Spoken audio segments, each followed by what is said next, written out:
Hi, friends. I'm Scott Giles, and I'm a certified consulting hypnotist and a life coach. And every Saturday afternoon at 2:30 Central Time, I do a short 5 or 10 minute video on some aspect of coaching or the hypnotic arts and sciences. Today, I want to talk about time management, which is a subject that is both near and dear to my heart in terms of my own productivity. I run a busy practice. I have an active spiritual life, a good marriage. I have hobbies, which is I'm a target shooter, I'm a martial artist. I take care of myself physically. I am an officer of the National Guild of Hypnotists, carrying the legislation and governmental concerns portfolio. So I'm a busy guy. I could not possibly keep all of these plates spinning if I didn't have some organized way of keeping track of my various responsibilities and commitments. Many years ago, a spiritual director I was working with, a Franciscan priest, I suspect I worried him, said, Scott, there are many things about you that are scary, but the scariest is you're both high energy and very organized. And that's a fearsome combination. I decided to take that as a compliment.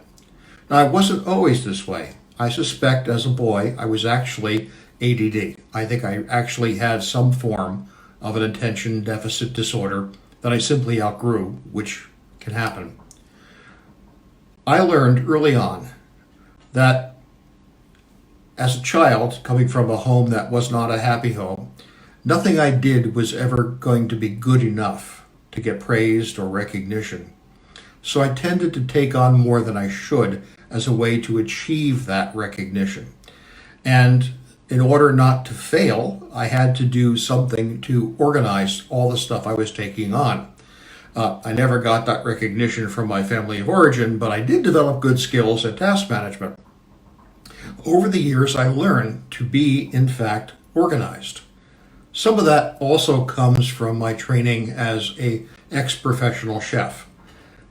In a professional kitchen, there is something called the mise en place, where everything is put in its place to organize preparation of meals during service time. And executive chefs are fanatical about maintaining the mise en place. You use something, you put it back where it belongs. Everything is organized. In fact, one of the restaurants I worked at with an insane executive chef, but he was internationally famous. If you used something and you didn't put it back where it belonged, he would call you over and dump it down the front of your chef's jacket, and you had to wear the stained jacket the rest of the shift. It was that insane. But that taught me the value of organization. So as time went on, I tried many different systems of managing my time. As a parish minister, I used a Cardex system for a while. These are like small index cards that go into pages of a loose leaf binder that so you can rearrange them and write tasks on them and so on. I used the Cobb Time Power system, which uses daytimer materials. I've used Franklin planners.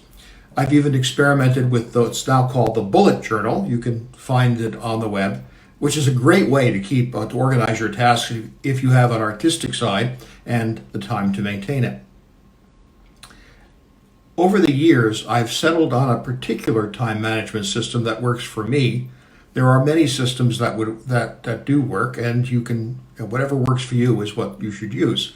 But I use the Getting Things Done system created by time management guru David Allen.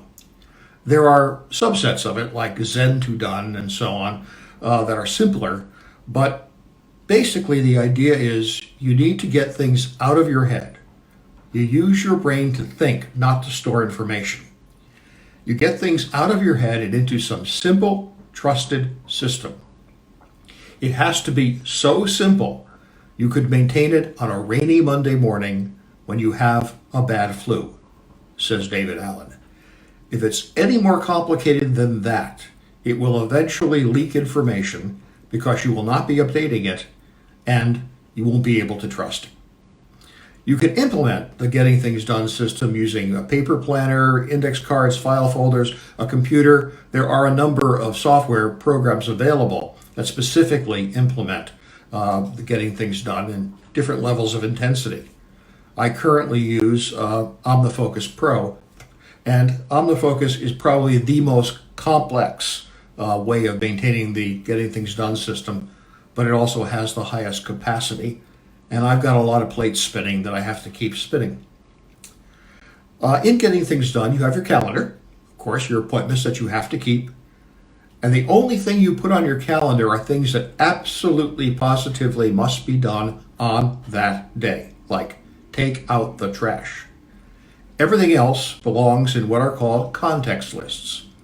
These are lists of pending tasks that you organize by where you would have to be able to do them.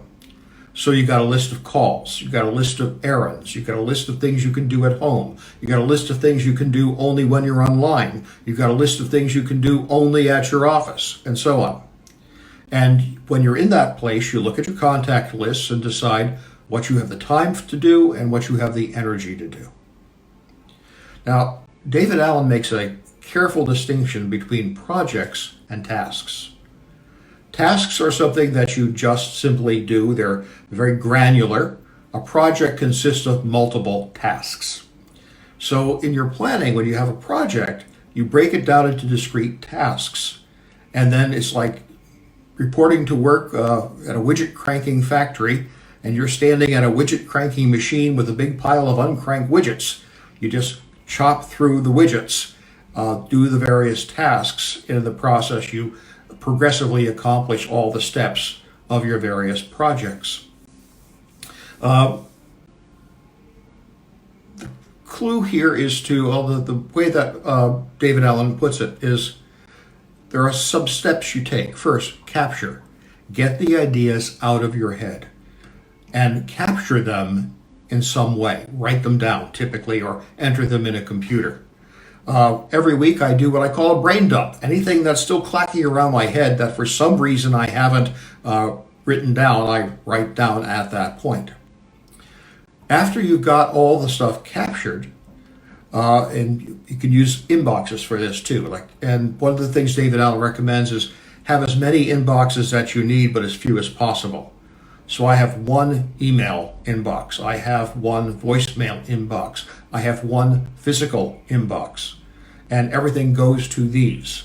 That way, if I'm looking for something, it's either on my contacts lists or it's in one of the inboxes, nowhere else, because I maintain my system as if it were kind of a second spirituality.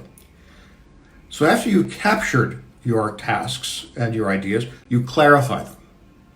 Is it actionable? In which case you either do it, delegate it to someone else, or put it off to a future time by filing it and putting it on your contact lists. If it's not actionable, you either 86 it, you throw it away, or file it for reference or to incubate. I have a list for things I'm pondering, but I'm not obligated to work on. After you've clarified what you have, you organize it. You get everything onto the appropriate list. Then you reflect. Once a week, usually on Sunday for me, I go through all of my lists and be sure that all of our projects are moving forward and that I have some assigned task for every project. And then you engage. You just chop through the tasks. You don't have to rethink the project each time. Now, this is what I do, and it works very effectively for me. If you're curious, you can find lots of things about getting things done on the web. But the important thing is that you have some system that doesn't leak information. If you don't like getting things done, GTD, it can be anything you want to use. But have some system that you follow faithfully. If you make exceptions, you will fail to organize and manage your time. The other thing is, do not use your head, your memory, to try to store information. That's not effective. You have to get things down in a system because things are too complicated in today's world. If you try to use your memory, you're going to forget important tasks. So that's what I do, and time management, as I said, is near and dear to my heart. Thank you very much for your attention. I'll be back next week, 2:30 Central Time, with another topic, and that's also a topic which is near and dear to my heart, decluttering. I live basically a clutter-free life. So I hope you'll join me if you're interested. As always, if I can be of help to you, either through as a coach or as a hypnotist, please feel free to reach out. Take care and have a good day.